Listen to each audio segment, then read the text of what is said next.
తిరుమల లడ్డూలో రసాయనం వ్యవహారంలో కీలక పరిణామం జరిగింది. ఏపీ ప్రభుత్వం నియమించిన ఏకసభ్య కమిటీకి సుప్రీంకోర్టు గ్రీన్ సిగ్నల్ ఇచ్చింది. వివాదాస్పద రాజకీయ నేత సుబ్రహ్మణ్య స్వామి పిటిషన్ను సుప్రీంకోర్టు కొట్టివేసింది.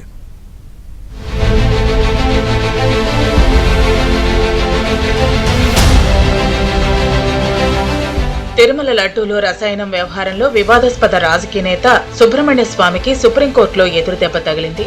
ఏపీ ప్రభుత్వం నియమించిన ఏకసభ్య కమిటీని సవాల్ చేస్తూ వేసిన పిటిషన్ను సుప్రీంకోర్టు కొట్టేసింది. క్రిమినల్ దర్యాప్తుతో పాటు పరిపాలనా సమీక్ష కూడా జరపవచ్చని తేల్చి చెప్పింది.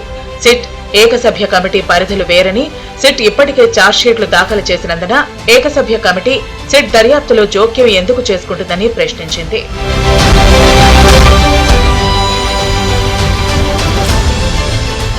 అదే సమయంలో పరిపాలనా బాధ్యతలను గుర్తించేందుకు రాష్ట్రానికి స్వతంత్ర హక్కు ఉందని, ఈ రెండు ప్రక్రియల మధ్య ఎలాంటి ప్రయోజన విరుద్ధత లేదని సుప్రీం ధర్మాసనం స్పష్టం చేసింది.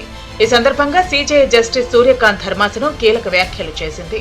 అసలు లడ్డూ కల్తీకి దారితీసిన పరిస్థితులు, ఆ తర్వాత జరిగిన లోపానికి బాధ్యులు ఎవరు, ఆ లోపం వల్ల ఎలాంటి పరిణామాలు చోటు చేసుకున్నాయి అన్న విషయాలను తెలుసుకోవడానికి ఏపీ ప్రభుత్వం ఏకసభ్య కమిటీని ఏర్పాటు చేయడం తప్పులేదని అభిప్రాయపడింది.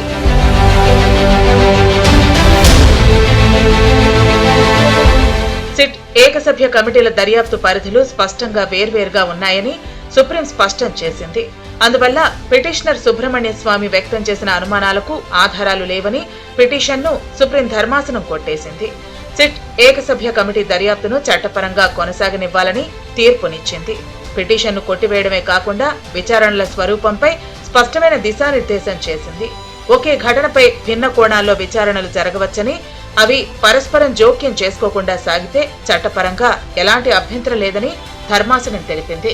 తిరుమల వంటి ఆధ్యాత్మిక కేంద్రానికి సంబంధించిన అంశాల్లో రాజకీయ రంగు పొలమడం కన్నా పరిపాలనా బాధ్యత, న్యాయపరమైన పారదర్శకత ముఖ్యమని ఈ తీర్పు సూచిస్తోందని న్యాయ నిపుణులు అభిప్రాయపడుతున్నారు.